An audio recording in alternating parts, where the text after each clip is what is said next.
DNA replication fork அப்படின்னா என்னன்னு பார்க்கலாம். இது வந்து பார்த்தீங்கன்னா it is a Y shaped sugar. இதோட ஸ்ட்ரக்சர் வந்து ஒய் ஷேப்டு சக்கர். எப்போ ஃபார்ம் ஆகும் அப்படின்னு பார்த்தோன்னா இது வந்து it will be form during அந்த டிஎன்ஏ ரெப்ளிகேஷன்.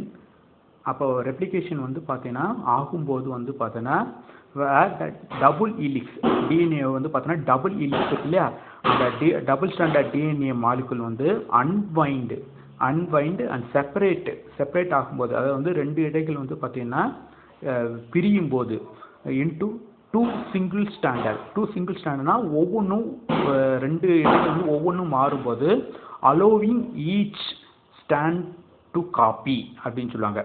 அதாவது வந்து பார்த்தீங்கன்னா இது ஒய் ஷேப்பில் இருக்கும்.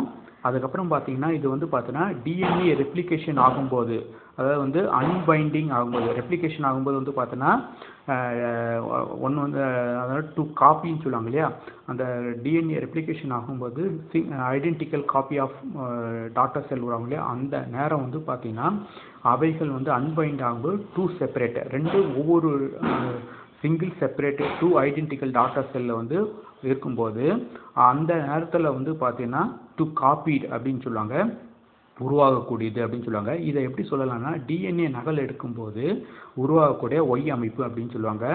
அங்கே வந்து பார்த்தீங்கன்னா இரட்டை இழைகள், அதாவது வந்து ரெண்டு இழைகள் இருக்கு இல்லையா, அந்த இரண்டு இழைகள் இருக்கக்கூடிய டிஎன்ஏ மூலக்கூறு வந்து பிரியுது. அப்போ பிரியும் போது என்ன ஆகும், ஒவ்வொரு இழையாக இருக்கும். அந்த ஒவ்வொரு பிரிந்து அந்த ஒவ்வொரு இழையும் வந்து பார்த்தீங்கன்னா நகல் எடுக்கிறதுனா காப்பி எடுக்க வந்து பார்த்தீங்கன்னா இன்வால்வ் ஆகிறது தான் வந்து பார்த்தீங்கன்னா இதுன்னு சொல்லுவாங்க. சரிங்களா, இதுதான் வந்து பார்த்தீங்கன்னா replication fork, DNA replication fork.